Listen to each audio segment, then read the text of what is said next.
Hi, this is Rebecca with the Art Studio New York. Thank you for joining. We are going to be creating a very beautiful, fun, and relaxing to make watercolor painting of a landscape with trees in silhouette. This is a perfect project for any age. If you're a child, if you're a teen, if you're an adult, if you've never painted before, or if you've painted many times before, I'm going to walk you through step by step to create a painting where you can express yourself through art. All you need is a piece of paper. I have taped the edges. I suggest you do the same because at the end, we'll take the tape off and you'll have a beautiful border. I'm using watercolor paint. I have some brushes in water, and I may use some acrylic paint, but you can even stick just with watercolors. So to start, we want to think about colors that we really love, that we feel connected to. And what you're going to do is you're going to add a little water into one color. I'm going to start with pink. You may decide to use blue or purple. You want to choose whatever color feels right for you. And you're just going to start to paint it right onto your paper. I'm using watercolor paper. If you have any sort of thicker art paper, that is ideal. But if you just have regular paper at home, that's okay too. You want to use whatever's easy and whatever you have access to. So I'm just going to add, again, more water into that color pink.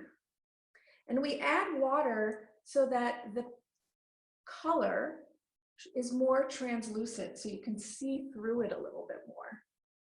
And you can see with my brush, I'm just using a quick back and forth motion and really blending it right into my paper, moving it left and right, left and right. It's almost like putting sunscreen on your body. You just want it to really smooth right into the paper. So I'm going to pick another couple of spots to use that same exact color. And really, with some water, just smoothing it into the paper. Now, I'm going to now use another color. You can use any color that you would like, and that's the thing about this project. You want to use your imagination and you want to use your creativity. So there's no right and there's no wrong. There's just finding what feels right for you. So I'm going to add some purple, and you'll notice some of the purple is overlapping the pink. And again, I am just mixing it right into my paper. I like to call it massaging. I massage the paint right into the paper. And I'm going to grab some more purple. Again, you can use whatever color you would like. I suggest using a bit of a darker color at the top because really what we're going for is the look of a sky almost at beyond sunset. It's maybe not exactly when it's super dark, but it's no longer light out. Now I'm going to continue to choose colors that I like. I'm going to add some green, and again, I'm going to add some water to my green and just create some very loose, free shapes of color. Now, it doesn't have to be perfect. There's really no such thing as perfect. And yours doesn't have to look like mine. Mine doesn't have to look like yours. The whole idea with creativity is to tap into what you're excited about, what you're passionate about. The whole idea of art, really, and certainly painting in this self-expressive way, is to have a place where you can be you and you can express all of you without expectations, without rules, without rights and wrongs, a place where all of your feelings and all of your dreams and all of your hopes and all of your thoughts are welcomed. So as you paint, see if You cannot judge. Don't worry about what is the painting going to look like when it's finished. Don't worry about that. You just want to be present and enjoy the moment. So I'm going to continue to add different colors that I love. Now again, you want to choose colors that you love, colors that you're excited about, and you can always paint over also. So if you add a color that you don't love, you can always paint over it. So the goal right now is to paint over all of those white spaces. And I'm going to continue to grab colors that I love, allowing the sky to feel alive and exciting and vibrant. And I'm going to add that same hot pink, that is my favorite color. And I'm just finishing up filling in all of those open spaces.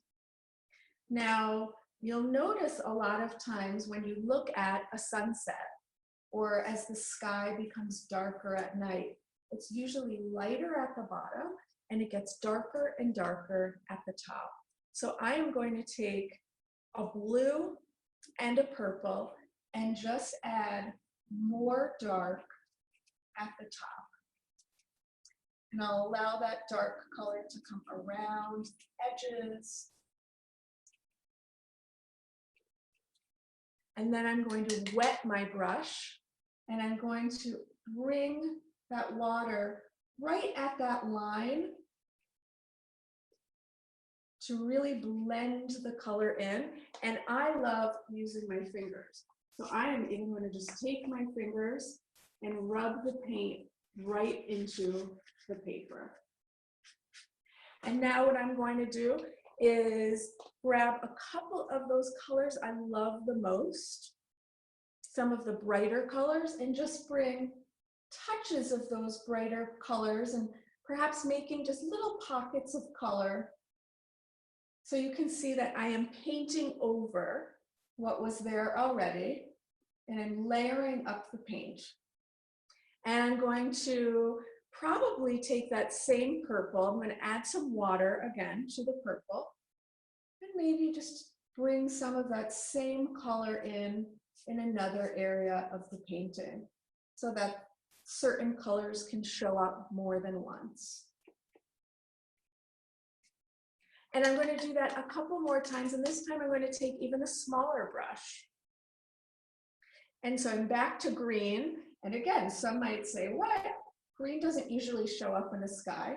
It shows up in my sky. You really want to be creative. You want to explore. You want to experiment. You want to remind yourself there's no such thing as right and wrong in art. Art is all about what you want to express, what you see, what you feel. Don't ever let someone tell you that what you're doing in art and creatively is wrong. You want to find your own voice and your own style of expression. Now, if you do add a color and you realize, you know what, that isn't what I wanted, you can always take a piece of paper towel, you wet it, squeeze the water out a little bit, and then you can wipe it right away. It's like an eraser.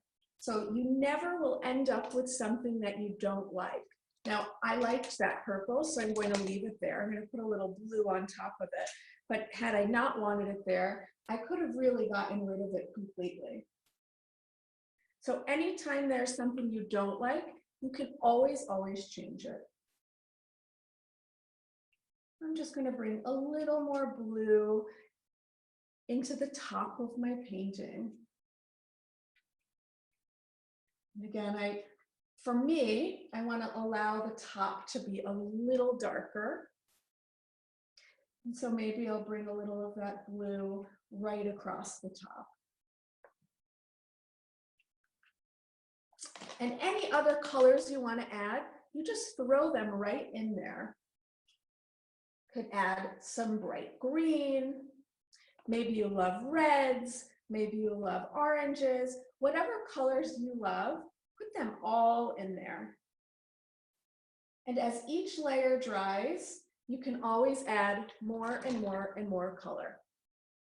So now for the next part, and for me, what I think is the super fun part, we are going to splatter some paint. If you've ever heard of Jackson Pollock, who was a very famous abstract painter, abstraction being painting something that you feel, but that's not necessarily something that you could say is realistic to the eye. And so Jackson Pollock developed a certain type of painting style that was called splattering. And he would take the paint and he would splatter it in layers and layers with thick colors and thick textures that were so rich and so energetic, almost like a dance on the canvas. And very, very big, huge, huge, huge pieces.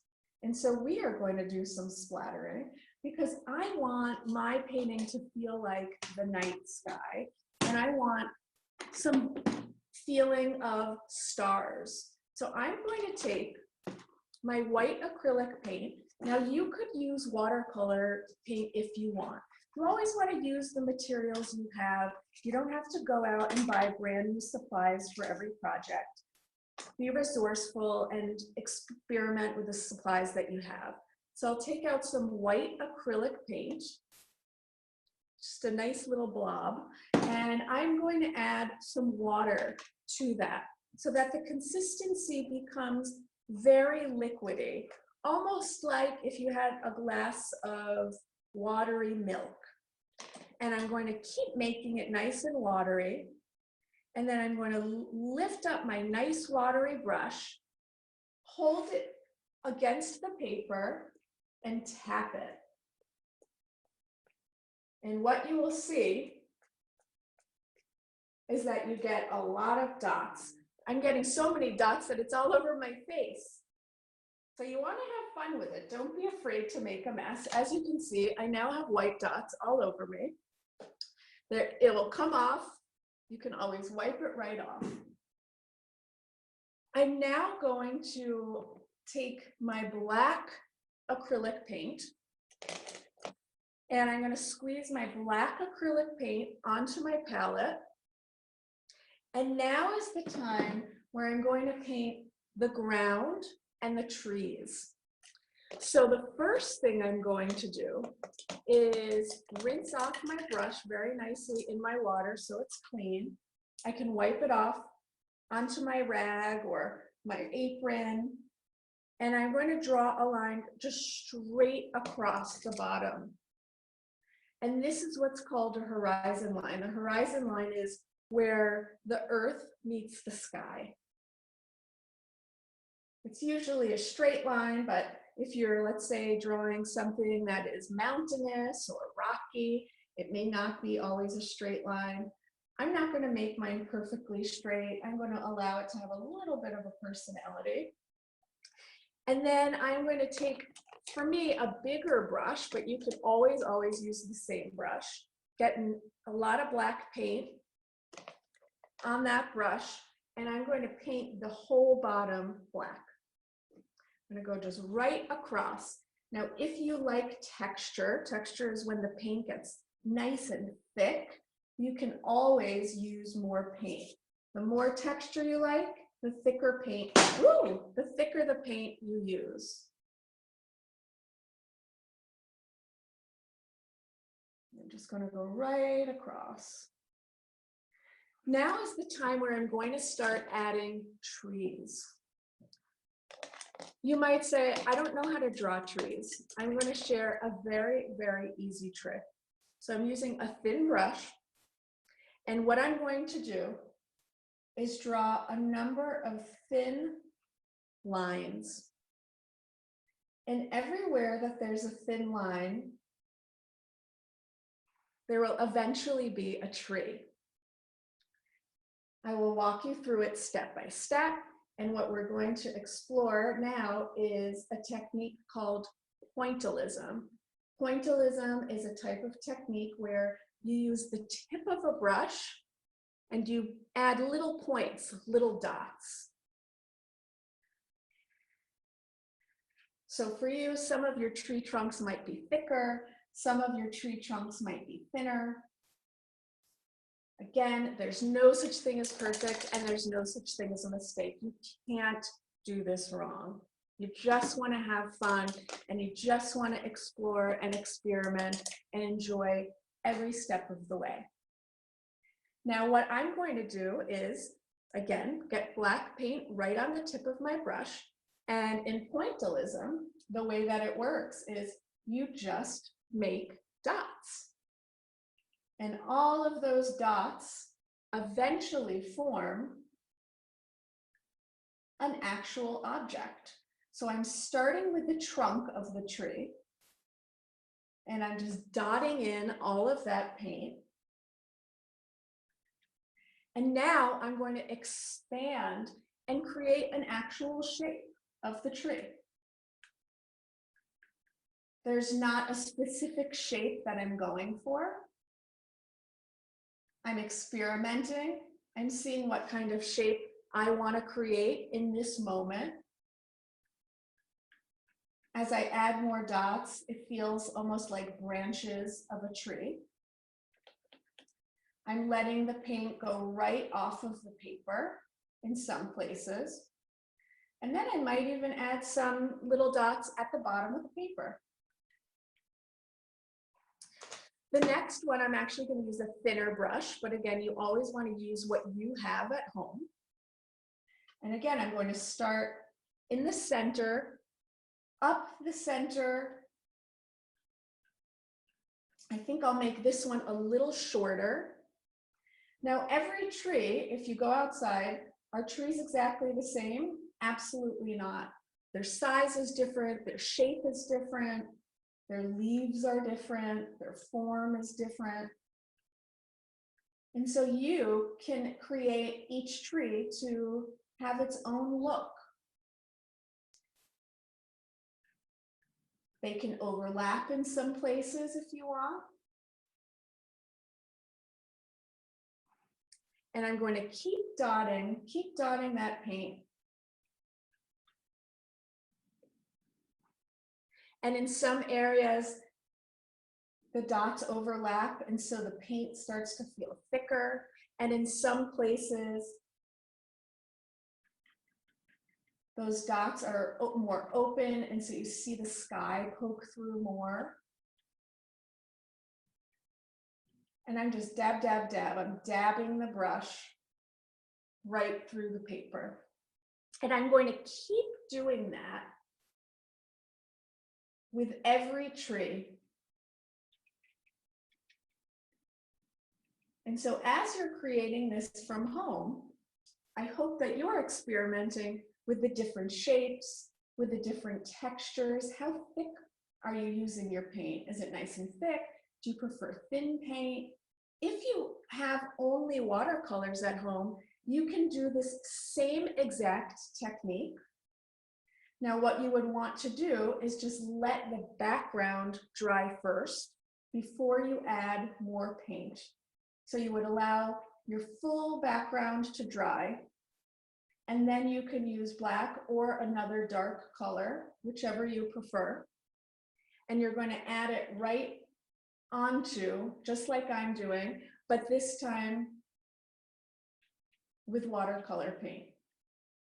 So as the artist, you're always making different choices, and you want to find what feels right for you and really trust the choices that you're making. And so I'm going to continue creating all sorts of different trees with different personalities, different feel, sometimes allowing these different dots to overlap, and sometimes they're really loose and open so that we could see that beautiful sky shining through. And sometimes my dots are almost like lines rather than little dots.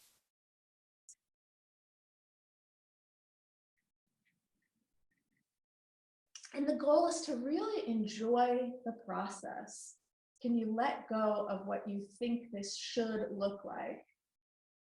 And instead, just enjoy being creative. Enjoy the freedom of expressing yourself. I have a couple of trees to go. I'm going to actually start with this one because I think this one I'm going to make nice and big.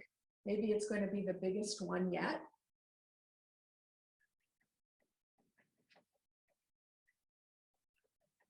Now maybe my dots become even more expressive if I choose for it to be that way.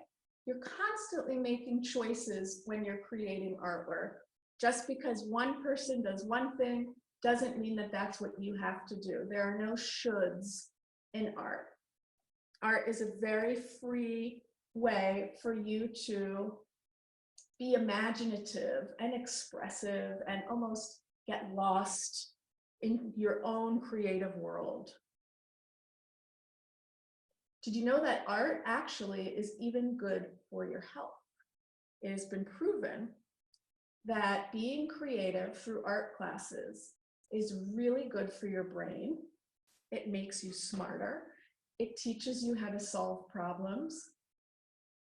If you feel nervous or afraid, when you make art, those feelings tend to decrease. And what comes up in its place are the hormones in our brain that create happiness and feeling good. So art is not only relaxing and fun, it's actually legitimately good for your health. And so I have one more tree to go.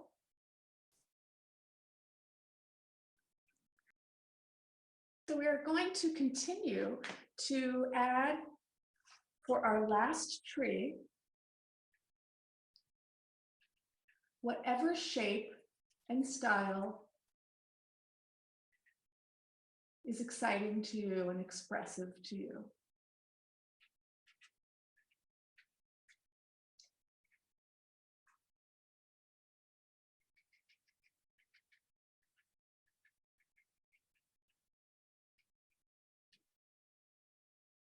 And one thing I'm noticing in mine is all of these seem to be the same height. So maybe I'll just make this one a little higher,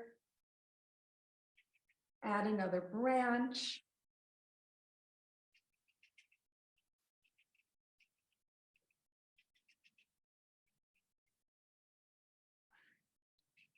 Fill it out a little bit. And so I'm constantly adding and adding and adding, changing and changing. And that's what's exciting about art. It's what's exciting about life. We are the creators of our artwork. We are the creators of our lives. And artwork allows us to really express the essence of who we are through our artwork. The last thing I'm going to do, as I shared, I love adding tape around the edges because as I peel the tape off, I have a beautiful border. Now I'm using blue painter's tape, but you can use any other tape as well. And I'm just going to peel that right off, and I will show you the finished product.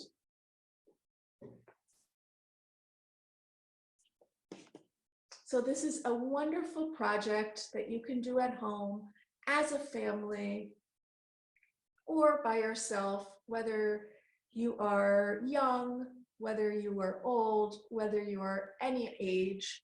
It's a great way to just loosen up, to create, to have fun, and to express yourself. So thank you again so much for joining this online class. I would love to see your finished paintings. You can find the Art Studio New York on Instagram as well as Facebook under the Art Studio NY.